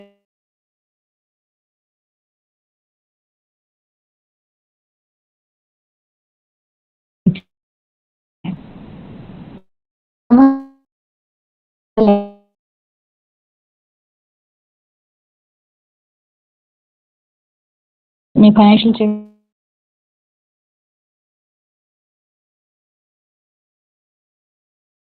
एंट्री सिस्टम रिकॉर्डिंग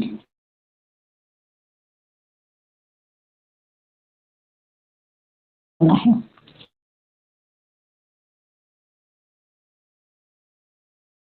को दिखा देती हूँ।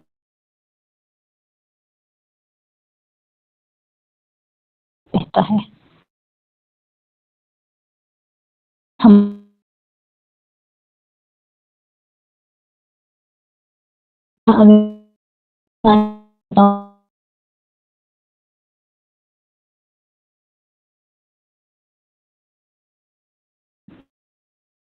में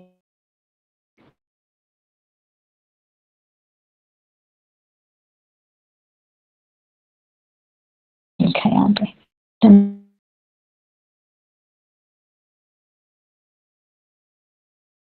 तो जो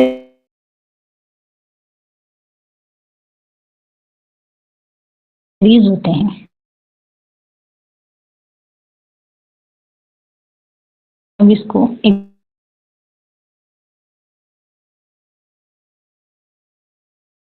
व्हीकल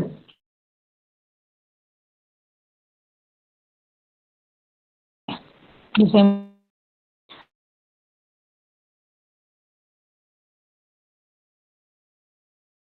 ठीक तो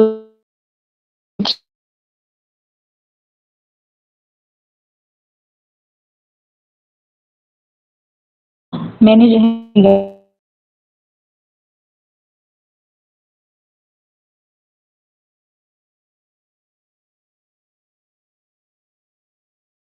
ठीक हो गई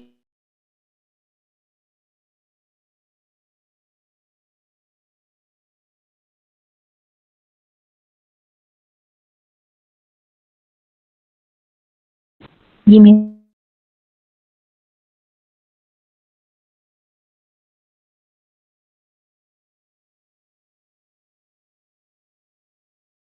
हम डेबिट में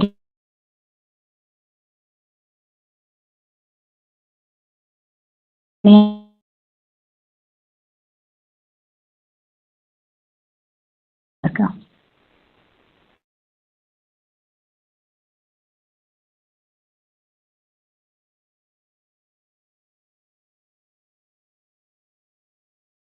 बिजनेस का पैसा लग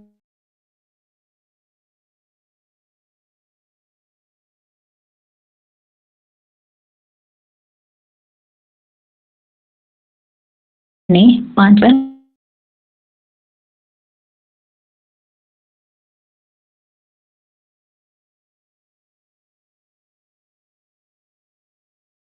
ठीक है एक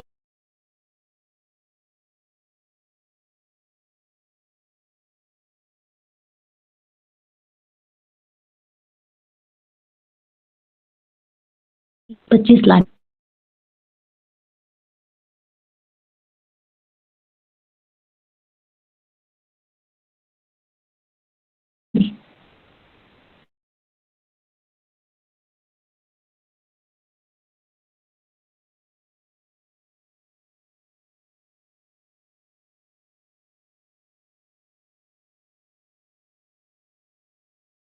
इंक्रीज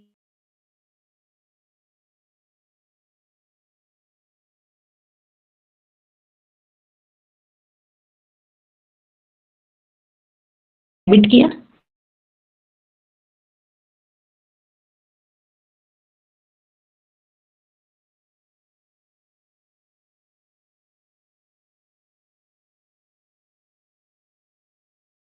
अलग से अकाउंट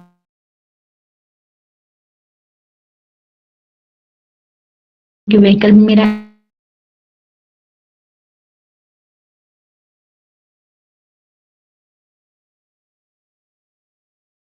इंक्रीज होती है ये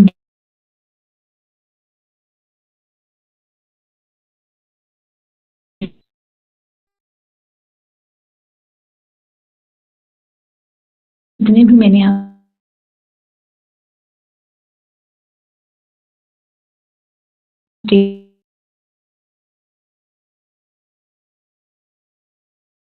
बिजनेस में क्या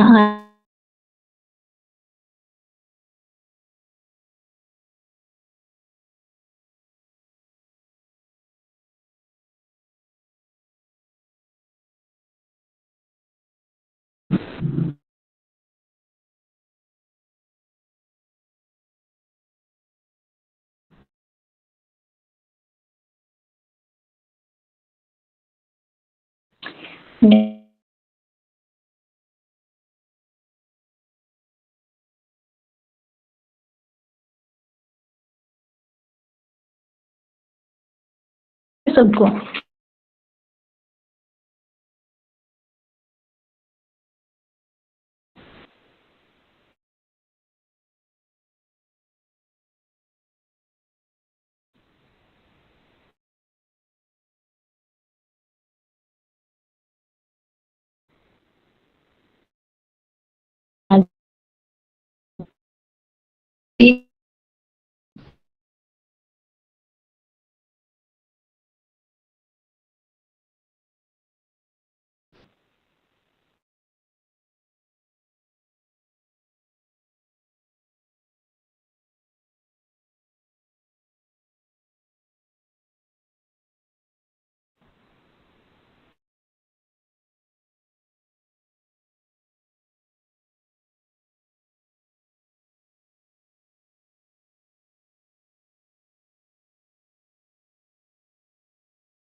अच्छा, मेरी बात आ रही है आप लोगों को?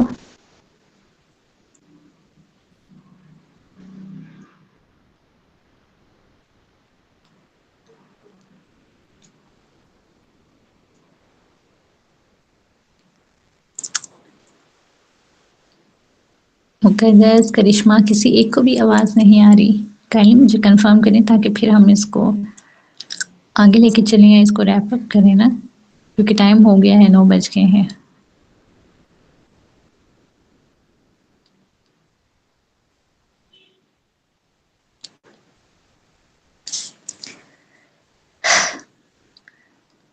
अच्छा, कहाँ से आप लोग यहाँ से आप लोग मुझे बताएं, मैं आप लोगों को फिर वो चीज़ क्लियर करूँ, क्योंकि इस तरह से ठीक नहीं है ना, अगर कुछ सीखेंगे नहीं तो। किस स्लाइड से? मैम वो पिक्चर से। कोई बात नहीं, हम थोड़ा किस पिक्चर से? के रिकॉर्डिंग पहले आती है साइकिल में और पोस्टिंग एक्सेट्रा।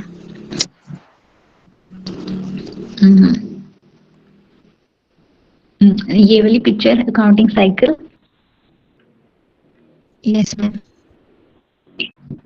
ओके ठीक है, हम यहाँ से दोबारा कर लेते हैं, कोई मसला नहीं है। 5-10 मिनट इसमें हम अगर एक्स्ट्रा ले लेंगे तो कोई प्रॉब्लम नहीं है, लेकिन अगर ये चीज़ हम सीख लेंगे तो फिर ठीक रहेगा। अच्छा देखिए, सबसे पहले मैंने आपको बताया कि हमने ट्रांजैक्शंस को आइडेंटिफाई करना है। ट्रांजैक्शंस क्या है? क्या हमारे बिजनेस में आ रहा है, what is coming in and what is going out. ठीक है, प्रॉफिट कमाया है, प्रोडक्ट्स लेकर आए हैं, एसेट्स में इंक्रीज आया है। अब देखें, ये सब हमारे ट्रांजैक्शंस हैं, जो हम ले रहे हैं, जो हम दे रहे हैं, उसे हम ट्रांजैक्शंस कहते हैं। तो सबसे पहले हमको इसको रिकॉर्ड करना है। सेकंड पॉइंट देखें कि रिकॉर्ड किस में करना है, जर्नल में। और ये मैंने आपको नीचे जर्नल की एंट्री भी एक्सप्लेन की है, वो अलग बात है, आप लोगों को आवाज़ नहीं आ रही थी। पर इसमें हमें इस तरह से हर एक एसेट का हमने अलग अकाउंट बनाना है। यहाँ पे देखें, ये एसेट का हमारे पास अलग अकाउंट रहता है, लायबिलिटी का अलग रहता है, कैपिटल का अलग, रेवेन्यू का अलग, हर एक का अलग अलग अकाउंट रहता है।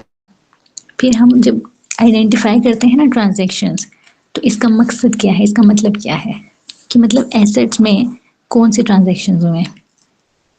आइडेंटिफाई करने का मतलब ये है कि अलग अलग ट्रांजैक्शंस होते हैं। ज़रूरी नहीं है कि अब हम अगर प्रोडक्ट्स खरीद रहे हैं तो हम सिर्फ प्रोडक्ट्स खरीद ही रहे हैं, नहीं, हम प्रोडक्ट्स भी खरीद रहे हैं, हम प्रोडक्ट्स बेच भी रहे हैं, हम लोन ले भी रहे हैं, हम लोन पे भी कर रहे हैं।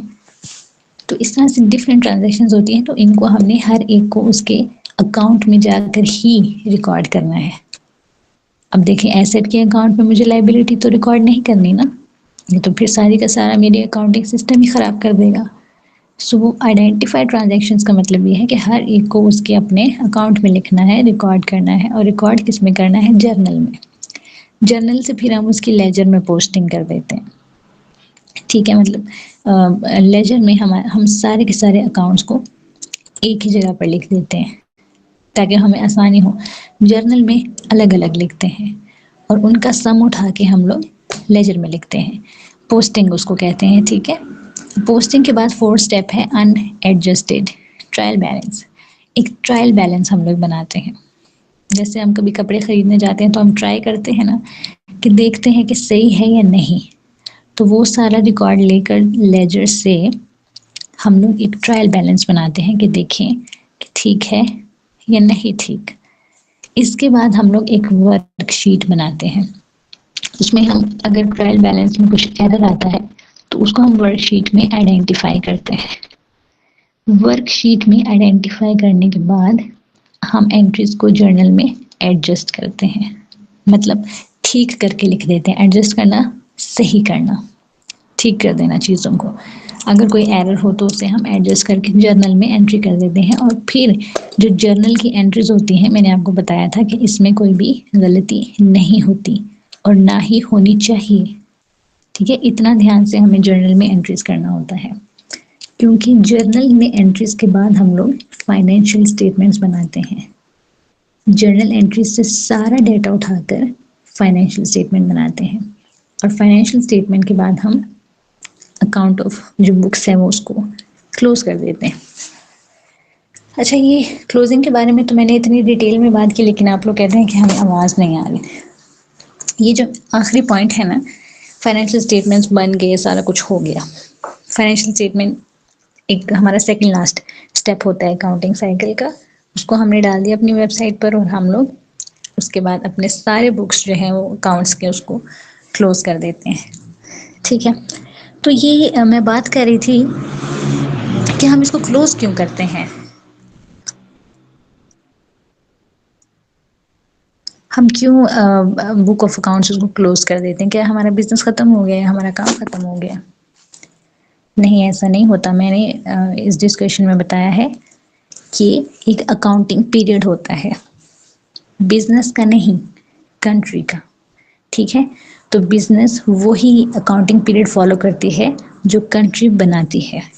जैसे मैंने अभी इसी डिस्कशन में बताया कि पाकिस्तान का जो अकाउंटिंग पीरियड है वो कब स्टार्ट होता है? जून में। कैसे पता चलेगा? क्योंकि जून में आप लोगों को पता है कि बजट आता है। आप लोग सुनते हैं कि सरकार ने तनख्वाहें ज़्यादा कर दी हैं, बजट आ गया, अभी किसी चीज़ की कीमत ऊपर जाएगी, अभी किसी चीज़ की कीमत जो है वो नीचे आएगी, ठीक है। तो ये एक अकाउंटिंग पीरियड जो है वो सरकार बनाती है, हर एक कंट्री में होता है, ज़रूरी नहीं सिर्फ पाकिस्तान में हो, ठीक है। यूएस का जो अकाउंटिंग पीरियड है वो जून से लेके जनवरी से लेके दिसंबर, 1 जनवरी टू 31 दिसंबर। इस तरह से पाकिस्तान का जो अकाउंटिंग पीरियड है वो 1 जून से लेकर 31 मई तक होता है, ठीक हो गया। तो जब एक अकाउंटिंग पीरियड ख़त्म होता है तो जितने भी बिजनेसेस हैं उनको अपने अकाउंट ऑफ बुक्स जो हैं या बुक ऑफ अकाउंट जो है उसको क्लोज करना पड़ता है। और फिर जब एक नया अकाउंटिंग पीरियड शुरू होता है तो फिर यहाँ से पहले स्टेप से ही सारे बिजनेसेस उसको स्टार्ट करते हैं, और जो लास्ट ईयर की क्लोजिंग होता है, क्लोजिंग बैलेंस, वो फिर इस नए साल में वो उसको एंटर कर देते हैं। क्लियर है कि ये क्लोजिंग क्यों होती है?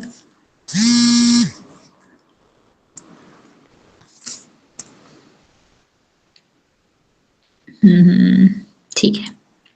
तो साइकिल की समझ आ गई है आपकी, किस तरह कहाँ से शुरू होता है और कहाँ पे ख़त्म होता है?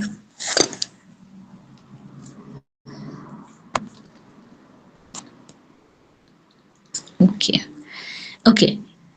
तो इसके बाद मैंने आप लोग को डबल एंट्री सिस्टम समझाया कि जर्नल में हम लोग किस तरह से एंट्री करते हैं। ये रूल है अकाउंटिंग का, ठीक है। इसको समझिएगा कि अपने पास चाहे लिख लें, मैं वैसे स्लाइड्स भी शेयर कर दूंगी।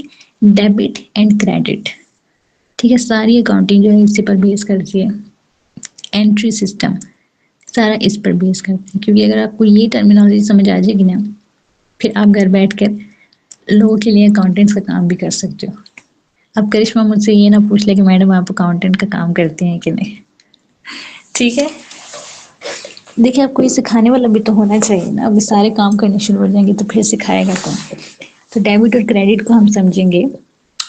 डेबिट का मतलब होता है what comes in what, in business, कि बिजनेस में क्या चीज़ आ रही है उसे हम हमेशा डेबिट में रिकॉर्ड करते हैं, ठीक है।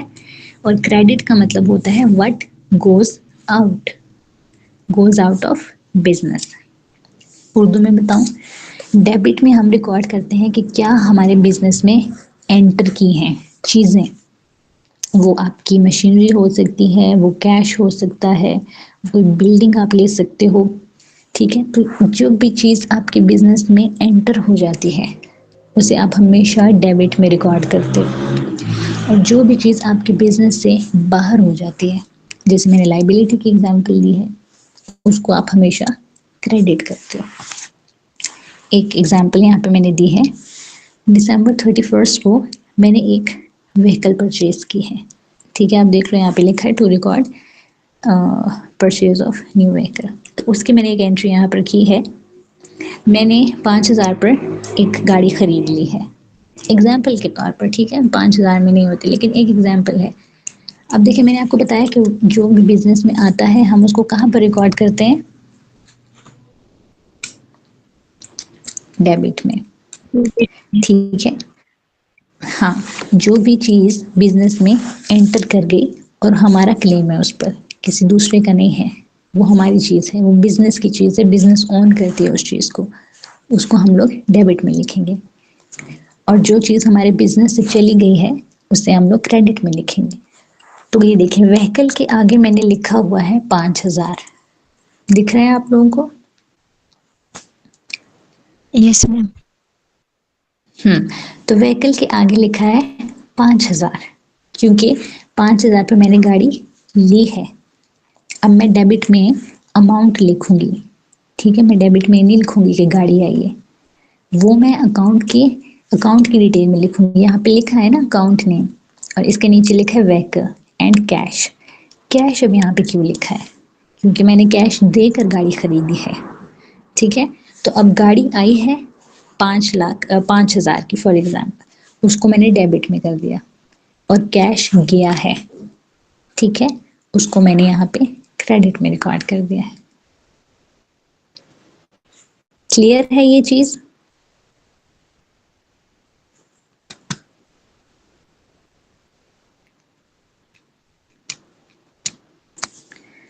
देखिए, जो चीज़ हमारे, मुझे पता है ये समझना थोड़ा सा मुश्किल है, ये सिर्फ मैं आपको एसेट की एग्जांपल दे रही हूँ।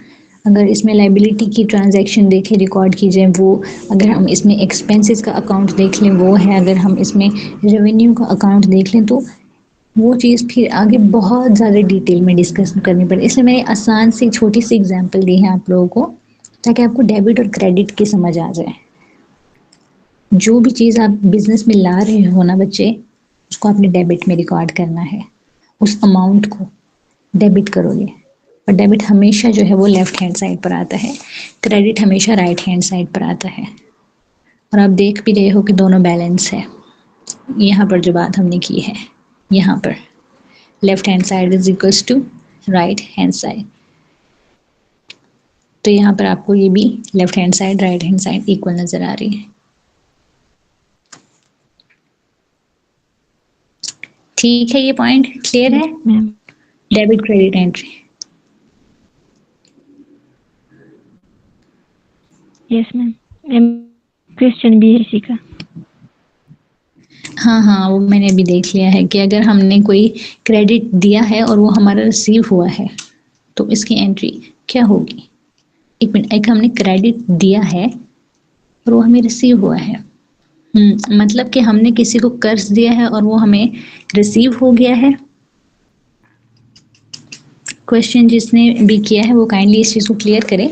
यहाँ पे आपने पूछा है कि हमने कोई क्रेडिट दिया है, अच्छा ठीक है, हमने जो क्रेडिट दिया है और वो हमें रिसीव हो गया है, तो जाहिर सी बात है क्रेडिट जो हमने दिया है वो हमने कैश में दिया है।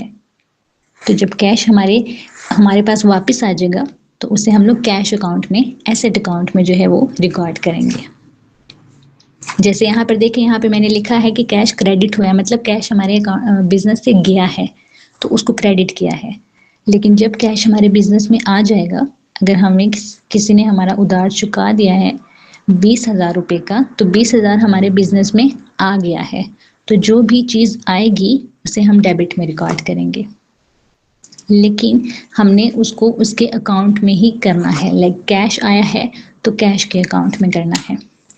अब सर ने जो बात पूछी है वो है कि हमारा ये किसी को उधार दिया था, वो उधार किसी ने चुकाया है। तो उधार जब हम किसी को देते हैं ना, तो उसके लिए हम टर्म एक यूज करते हैं, अकाउंट रिसीवेबल।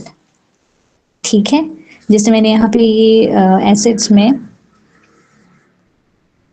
हाँ एसेट्स की वो टाइप रहती है जब बिजनेस किसी को पैसा देती है और वो पैसा वापस आने की उम्मीद रहती है, तो उसको हम लोग अकाउंट्स रिसीवेबल बोलते हैं। रिसीवेबल मतलब हमारे पास आना है, रिसीव होना है, उसे हम अकाउंट रिसीवेबल बोलते हैं। और दूसरी चीज़ मैंने बताई है कि जब भी बिजनेस में कोई चीज़ आ जाती है और वो हमारी हो जाती है तो उससे हम हमेशा डेबिट में रिकॉर्ड करते हैं। यहाँ पे जैसे व्हीकल रिकॉर्ड किया है हमने डेबिट में, क्योंकि व्हीकल हमारा बिजनेस अब ऑन करता है, कैश हमारा बिजनेस ऑन करता है, तो डेबिट में रिकॉर्ड करेंगे। क्लियर है क्वेश्चन जिन्होंने किया है उनको?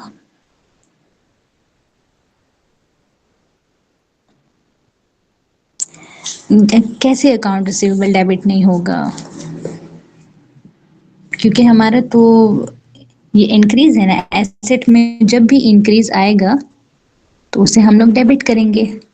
ये तो सिंपल फिनोमिना है अकाउंटिंग में।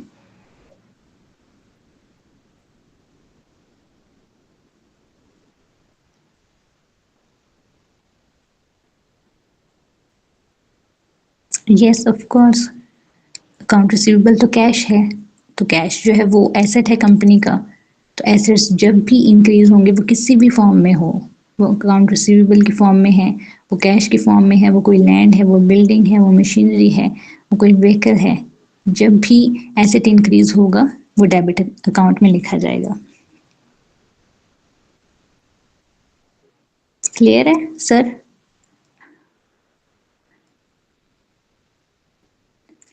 ओके, अभी मैं आप लोगों को,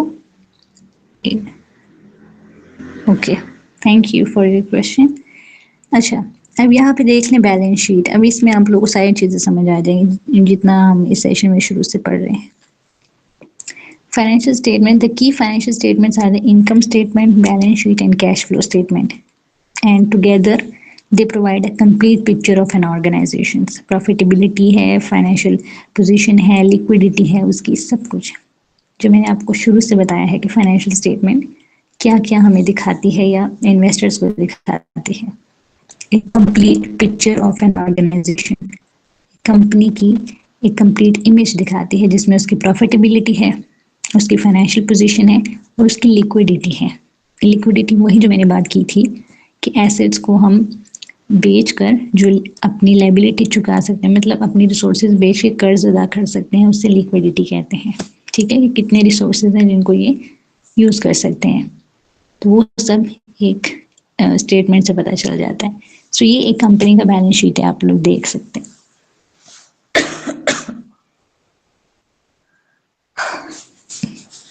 अब देखें, अब यहाँ पर आ जाएं, अभी समझ आया कि आप लोगों को जितने भी मैंने अकाउंटिंग हेड्स बताए, इसमें देखिए करंट एसेट्स। सबसे पहले मैंने आपको बताया क्या लिखा होता है कंपनी में, एसेट्स, क्योंकि लोग सबसे पहले वो ही देखते हैं कि इनकी कंपनी के पास कितने रिसोर्सेज हैं। ठीक है, तो सबसे पहले लिखे जाते हैं एसेट्स, उसमें भी सबसे पहले लिखे जाते हैं करंट एसेट्स। करंट एसेट्स क्या होते हैं? जो जिनको आप एक साल उनकी कह सकते हो, एक साल में आप उनको यूज कर सकते हो। ठीक है, जैसे कैश है ना, तो कैश तो मैं 5-6 साल के लिए बचा के नहीं रखूंगी, कैश तो मेरे डेली ऑपरेशंस के लिए यूज होगा, तो वो करंट एसेट है, मतलब आज भी यूज होगा, कल भी यूज होगा। एक साल के अंदर अंदर जो भी एसेट्स आप यूज करते हो उसे करंट एसेट्स कहते हैं। ठीक है, फिर कुछ नॉन करंट एसेट्स होते हैं, मतलब जिनकी लाइफ टाइम ज़्यादा होती है, जैसे प्रॉपर्टी एंड इक्विपमेंट। अब ये तो नहीं है कि अगर आपको 2-4 लाख रुपए का कर्ज आपके बिजनेस से किसी से लिया है तो वो चुकाने के लिए आप अपनी प्रॉपर्टी उठा के बेच दो, इस तरह से नहीं होगा। ठीक है, तो वो एसेट्स जिनकी लाइफ टाइम ज़्यादा होती है, 1 साल से ज़्यादा होती है, उसको हम लोग नॉन करंट एसेट्स कहते हैं। जिनकी 1 साल से कम होती है उसे करंट एसेट्स कहते हैं। अब इसमें सबसे पहले कैश रहता है। ठीक है, फिर अकाउंट रिसीवेबल, जिसकी अभी हम बात कर रहे थे, जो सर ने क्वेश्चन भी किया है। तो अकाउंट रिसीवेबल्स वो चीज़ें होती हैं जो हमने अब हमारे बिजनेस ने किसी को लोन दिया है और वो हमें अभी वापस मिलेंगे। जो भी पैसा रिसीव करने वाला है, बस आसान अल्फाज में उसे हम लोग अकाउंट रिसीवेबल कहते हैं। प्रीपेड एक्सपेंसेस, ये भी हमारे एसेट्स में रहता है, ठीक है। और दूसरी चीज़ ये इन्वेंट्री, मतलब कल मैंने आपको बताया था कि एक बिजनेस अगर कोई बंदा करता है, एक शॉप है उसके पास, तो जितना भी प्रोडक्ट उसके पास वहाँ पे पड़ा उसको इन्वेंट्री कहते हैं। और बाकायदा यहाँ पर देख लो आप कि उन्होंने 2 साल की इसमें अमाउंट्स लिखी हुई हैं, 2024 की और 2023 की, ठीक है। फिगर इन यूएसडी मिलियन, मतलब ये तो यूएस डॉलर्स में उन्होंने फिगर्स लिखे हैं, लेकिन जब हम पाकिस्तान का उठाएंगे तो वो रुपीस में ही होता है। अच्छा, इसके बाद आप देख लें यहाँ पे लाइबिलिटीज नीचे लिखे हुए हैं। पहले कंपनी के सारे एसेट्स होते हैं, कैश, अकाउंट रिसीवेबल, करंट और नॉन करंट एसेट्स। फिर कंपनी की होती है लाइबिलिटीज। अब करंट लाइबिलिटीज वो हैं, जैसे हमने करंट एसेट्स की बात की, जिसकी लाइफ टाइम जो होती है वो 1 साल से कम होती है। करंट लाइबिलिटीज हमारी वो लाइबिलिटीज हैं जो हमें 1 साल के अंदर अंदर पे करनी होती हैं। उसके बाद अकाउंट्स पेएबल, इसमें करंट लाइबिलिटीज में ही अकाउंट्स पेएबल आते हैं, जो शॉर्ट टर्म लोन्स होते हैं जो हमने लोगों से लिए होते हैं, जिसको हम कहते हैं कि हम 1 साल में आपके लोन पे कर देंगे, उसे हम अकाउंट्स पेएबल कहते हैं। और अक्रूड एक्सपेंसेस, मतलब जो अभी इनकर हुए हैं लेकिन रिकॉर्ड नहीं हुए हैं, उसे हम लोग एक्रूड एक्सपेंसेस कहते हैं। एक्रूड एक्सपेंसेस का बेटा आसान अल्फाज में आपको मतलब बताती हूँ कि मैंने सोचा है कि ये चीज़ जो है वो मैंने लेनी है, लेकिन अभी तक मैंने ली नहीं है, लेकिन पैसा तो जाएगा ना मेरी बिजनेस से, इसलिए मैं उसको करंट लाइबिलिटी में रिकॉर्ड कर लूँगी। फिर इस तरह कुछ लॉन्ग टर्म लाइबिलिटीज़ होती हैं जिनकी लाइफ टाइम जो है वो 1 साल से ज़्यादा होती है, जिसको मुझे 5 साल में पे करना है या 10 साल में मुझे पे करना है, तो वो लॉन्ग टर्म डेट और लॉन्ग टर्म लाइबिलिटीज़ होती हैं। तीसरी चीज़ आ जाती है शेयर होल्डर इक्विटी, मतलब कि ऑनर का पैसा, जो मैंने आपको बताया रिटेन्ड अर्निंग्स जो पड़ी रहती हैं, उसका जो स्टॉक है, जो इनिशियल इन्वेस्टमेंट है वो, और उसकी टोटल रिटेन्ड अर्निंग्स और स्टॉक को मिला के जो उसकी टोटल इक्विटी बनती है वो। तो ये एक इमेज है, आप देख लो इसको फाइनेंशियल स्टेटमेंट, ये सिर्फ एक फाइनेंशियल स्टेटमेंट मैंने यहाँ पर लिखी है, वो है बैलेंस शीट। कंपनी जो है वो 4 फाइनेंशियल स्टेटमेंट्स बनाती है, लेकिन सबसे ज़्यादा वैलिड जो है और सबसे ज़्यादा यूजफुल जो है वो बैलेंस शीट होती है, इसलिए मैंने यहाँ पर बैलेंस शीट की एग्जांपल दी है। अब यहाँ पर तो अच्छा, पहले मुझे ये बताएं कि ये चीज़ क्लियर है, ये बैलेंस शीट जो मैंने आपको एक्सप्लेन किया है।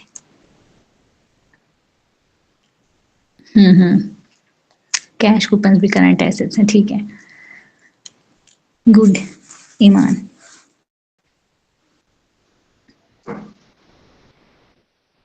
इसका मैं आप लोगों को एक प्लस पॉइंट बता दूं कि अगर आप किसी कंपनी की वेबसाइट पर अभी जाते हैं, जैसे पाकिस्तान की एग्जांपल दूं तो PIA, ठीक है, पाकिस्तान इंटरनेशनल एयरफोर्स, तो उस पर अगर उनका बैलेंस शीट पड़ा होगा तो मैं आपके साथ ये भी शेयर कर देती हूँ,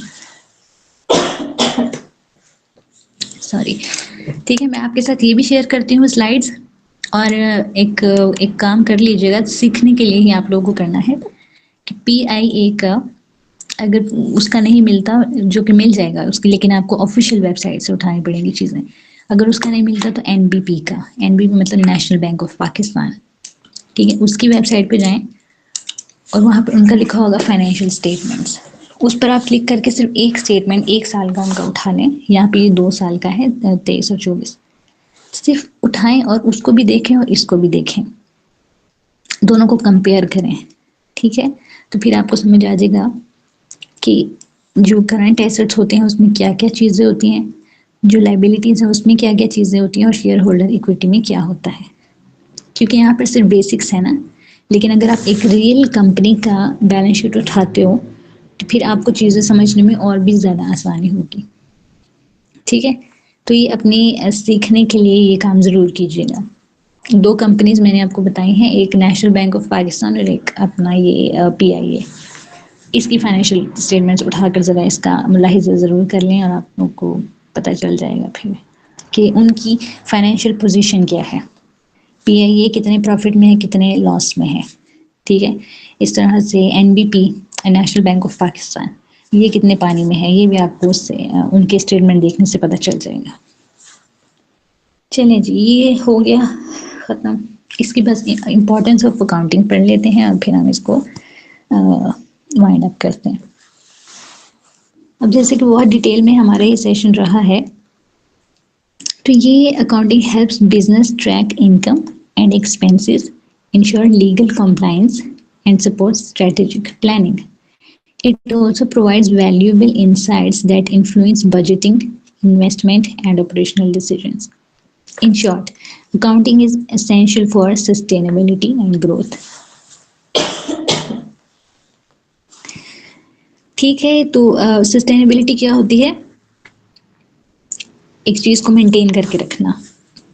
अगर आपकी बिजनेस की अच्छी इमेज है तो उसको आपने मेंटेन कैसे करके रखना है, इसमें आपको अकाउंटिंग जो है वो हेल्प करेगी। ठीक है, और आपकी ग्रोथ में भी आपको हेल्प कर सकती है अगर आप उसको ठीक तरीके से करें, तो हर एक चीज को ठीक से रिकॉर्ड करें, उसमें कोई एरर ना हो। ठीक हो गया। इसमें एक एग्जांपल मैंने दी है, वो आप लोग देख लीजिएगा क्योंकि टाइम जो है वो ज्यादा हो गया है। अब अगर किसी का कोई सवाल है तो प्लीज पूछ लें।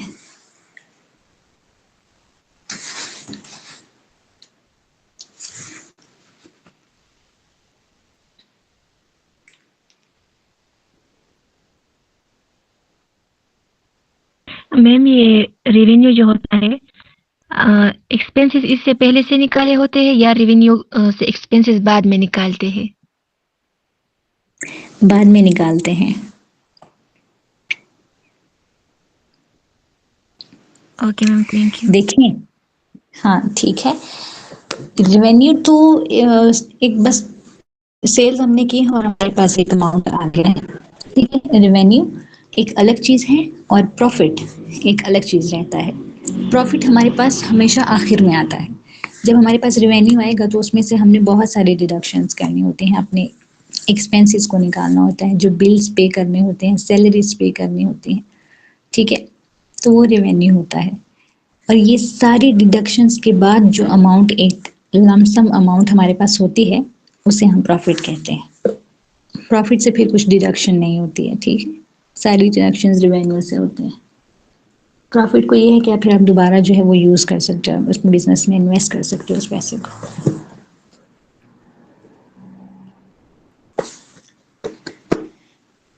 जी, और किसी का कोई क्वेरी हो किसी की तो?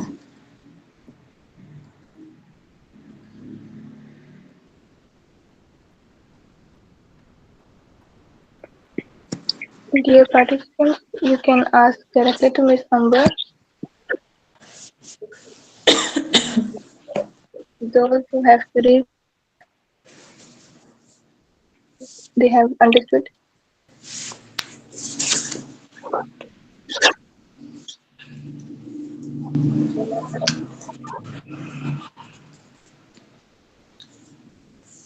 Thank you, Karishma, for your compliment. And here we will wind up our session.